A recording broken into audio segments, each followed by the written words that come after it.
Welcome to my channel VKM exam. आज है 29 जुलाई और 29 जुलाई से करंट अफेयर्स के जितने भी क्वेश्चन बनेंगे वो हम इस वीडियो में डिस्कस करेंगे। तो ये है एग्जाम डोज नंबर 51। अब तक हमने 50 डोज कंप्लीट कर लिया। तो क्वेश्चन नंबर 1 की तरफ चलने से पहले मैं आपको बता दूं एक बात कि कल जो है 27 जुलाई को APJ अब्दुल कलाम की पुण्यतिथि थी। इनके बारे में थोड़ा बता देता हूँ। इनका जन्म 15 अक्टूबर 1931 में तमिलनाडु जो रामेश्वरम में है उसे वहाँ पे हुआ था। इन्हें जनता का राष्ट्रपति के नाम से जाना जाता है। इन्हें 1981 में पद्म भूषण, 1990 में पद्म विभूषण और 1997 में भारत का सर्वोच्च नागरिक सम्मान भारत रत्न से सम्मानित किया गया। इन्हें कई देशों से डॉक्टर के मानक उपाधि से सम्मानित किया गया है। ये भारत के 11वें राष्ट्रपति के रूप में भी अपनी सेवा दी है। उन्हें मिसाइल मैन के नाम से भी जाना जाता है। उनकी प्रसिद्ध पुस्तक विंग्स ऑफ फायर जो युवाओं के प्रचलित है वो बहुत ही हम्बल और दयालु थी।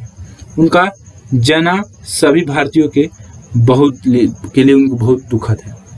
तो 27 जुलाई 2015 को उनकी मृत्यु हुई थी। तो चलते हैं क्वेश्चन नंबर 1 की तरफ। What is the theme of world hepatitis day 2021? विश्व हेपेटाइटिस दिवस 2021 की विषय वस्तु क्या है? तो इसका करेक्ट आंसर है हेपेटाइटिस कांट वेट। यानी कि विश्व हेपेटाइटिस दिवस हर साल 28 जुलाई को मनाया जाता है। और 28 जुलाई की तारीख इसलिए चुनी गई क्योंकि नोबेल पुरस्कार विजेता वैज्ञानिक डॉक्टर बारूक ब्लमबर्ग का जन्मदिन है, जिन्होंने हेपेटाइटिस बी वायरस यानी कि HBV की खोज की और वायरस के नैदानिक परीक्षण और टीका विकसित किया। और 2021 की इस बार की थीम थी हेपेटाइटिस कांट वेट। और हेपेटाइटिस यकृत की सूजन होती है जो हेपेटोसेलुलर कैंसर का कारण बन सकती है। अब चलते हैं सेकंड क्वेश्चन की तरफ। Sri Lanka has proposed holding the BIMSTEC summit in early December 2021. Which of the following countries are member of BIMSTEC? Sri Lanka ने दिसंबर 2021 की शुरुआत में बिम्स्टेक शिखर सम्मेलन आयोजित करने का प्रस्ताव दिया है। निम्नलिखित में से कौन सा देश बिम्स्टेक का सदस्य है? तो इसका करेक्ट आंसर है बोथ 1 और 2। यानी कि श्रीलंका ने दिसंबर 2021 की शुरुआत में बिम्स्टेक शिखर सम्मेलन आयोजित करने का प्रस्ताव रखा है और यह समूह का 5वां ऐसा शिखर सम्मेलन होगा।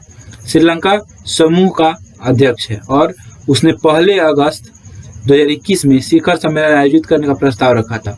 बिम्स्टेक क्या है? वो बहुक्षेत्रीय तकनीकी और आर्थिक सहयोग के लिए बंगाल की खाड़ी की एक पहल है। उसमें 7 सदस्य हैं। भारत है, नेपाल है, भूटान है, बांग्लादेश, म्यांमार, थाईलैंड और श्रीलंका। बिम्स्टेक दक्षिण एशिया और दक्षिण पूर्व एशिया के 7 देशों का एक अंतर्राष्ट्रीय संगठन है जिसमें कुल 1.73 अरब लोग रहते हैं और इसका कुल सकल घरेलू उत्पाद $3.8 ट्रिलियन है और इसकी स्थापना हुई थी 1997 में। तो इतना कुछ हमने इस बिम्स्टेक के बारे में जान लिया। अब चलते हैं तीसरे क्वेश्चन की तरफ। The leaders of North and South Korea have agreed to resume suspended communication lines and enhance ties. Who is the president of South Korea? उत्तर और दक्षिण कोरिया के नेता निलंबित संचार लाइनों को फिर से शुरू करने और संबंधों को बढ़ाने पर सहमत हुए हैं। दक्षिण कोरिया के राष्ट्रपति कौन है? तो इसका करेक्ट आंसर है मून जे इन। यानी कि उत्तर और दक्षिण कोरिया के नेता निलंबित संचार लाइनों को फिर से शुरू करने और संबंधों को बढ़ाने पर सहमत हुए हैं। राष्ट्रपति मून जे इन और उत्तर कोरिया के नेता किम जोंग उन ने ऐसा समझौता किया है। 16 जून 2020 को उत्तर ने दक्षिण के साथ सभी संपर्क लिंक काटने की शपथ ली थी और यहाँ तक कि अपने सीमावर्ती शहर केसोंग में एक अंतर कोरियाई संपर्क कार्यालय को भी उड़ा दिया था। अब बात आ गई उत्तर कोरिया की, तो ये है मैप में उत्तर कोरिया। इसकी राजधानी है प्योंगयांग, मुद्रा है उत्तर कोरियाई वोन।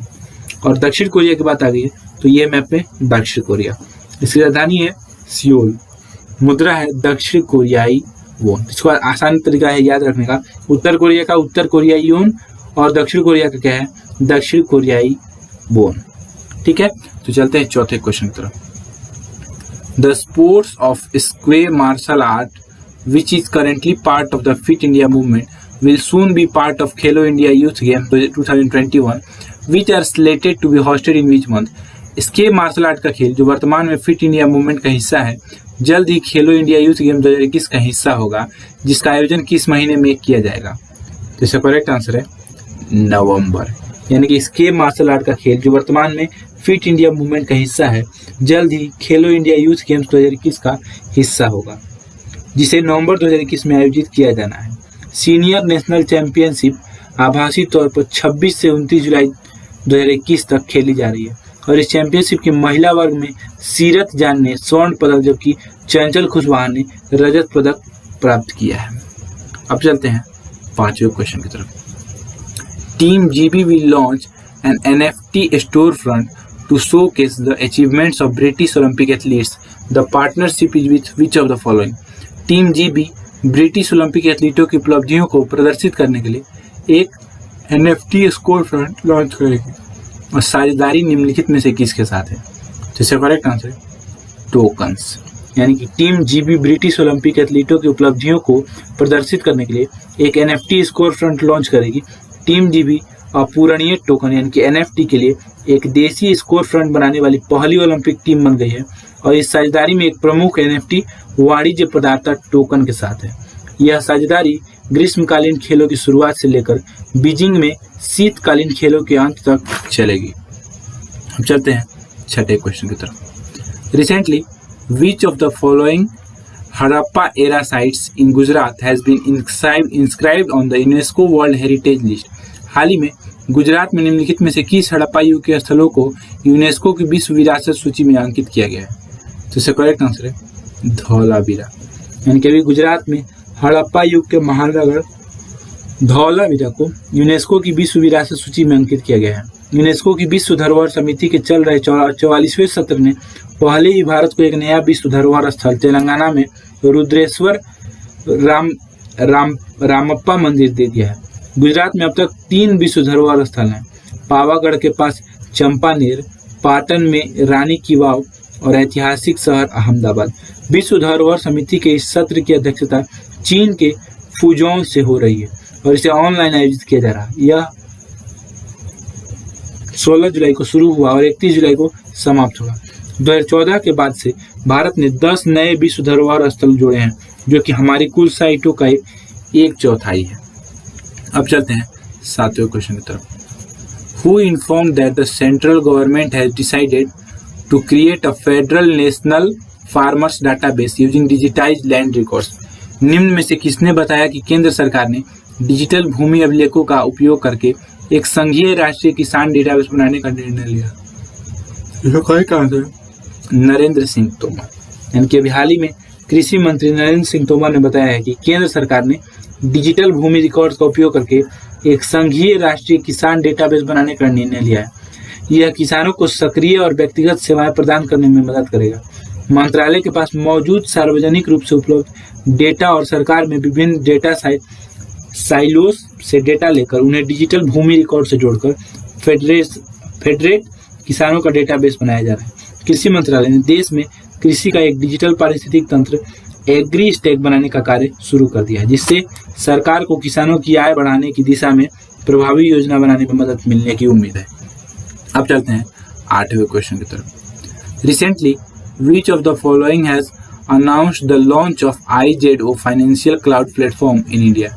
हाल ही में निम्नलिखित में से किसने भारत में IZO वित्तीय क्लाउड प्लेटफॉर्म लॉन्च करने की घोषणा की? तो इसका करेक्ट आंसर है टाटा कम्युनिकेशन। यानी कि अभी हाल ही में टाटा कम्युनिकेशन ने भारत में IZO वित्तीय क्लाउड प्लेटफॉर्म लॉन्च करने की घोषणा की है। इसका उद्देश्य बैंकिंग और वित्तीय सेवाओं के क्षेत्र में संगठनों के प्रदर्शन और सुरक्षा को बढ़ाना है। क्लाउड प्लेटफॉर्म को बैंकिंग, वित्तीय सेवाओं और बीमा यानी कि BFSI क्षेत्र के लिए भारत के नियामकों द्वारा परिभाषित सख्त डेटा गोपनीयता और सुरक्षा मानदंडों को पूरा करने के लिए तैयार किया गया है।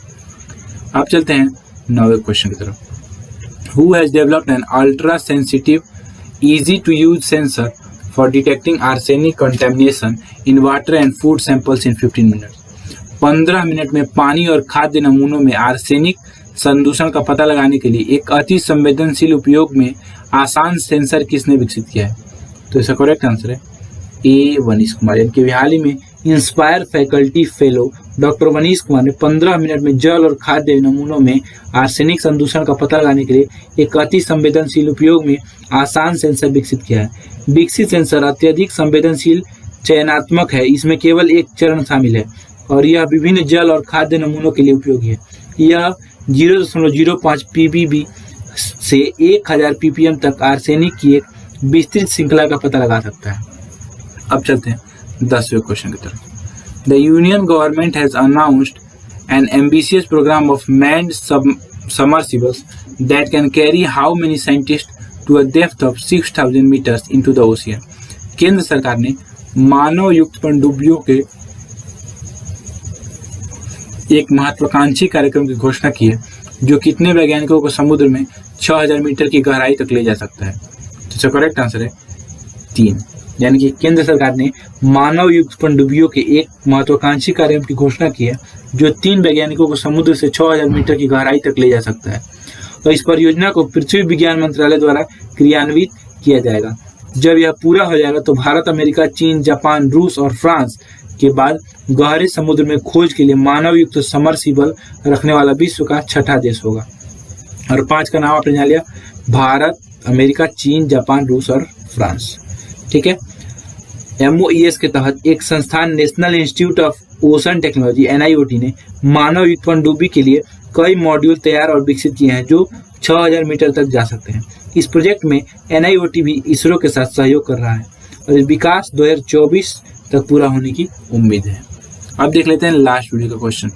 Recently defence minister Rajnath Singh left for which country to participate in SCO defence minister meet. रक्षा मंत्री राजनाथ सिंह ने हाल ही में संघाई सहयोग संगठन के रक्षा मंत्रियों की बैठक में भाग लेने के लिए किस देश के लिए रवाना हुए। तो इसका करेक्ट आंसर है तजाकिस्तान। यानी कि अभी हाल ही में रक्षा मंत्री राजनाथ सिंह 27 जुलाई को तजाकिस्तान की राजधानी दुशानबे के लिए रवाना हुए हैं।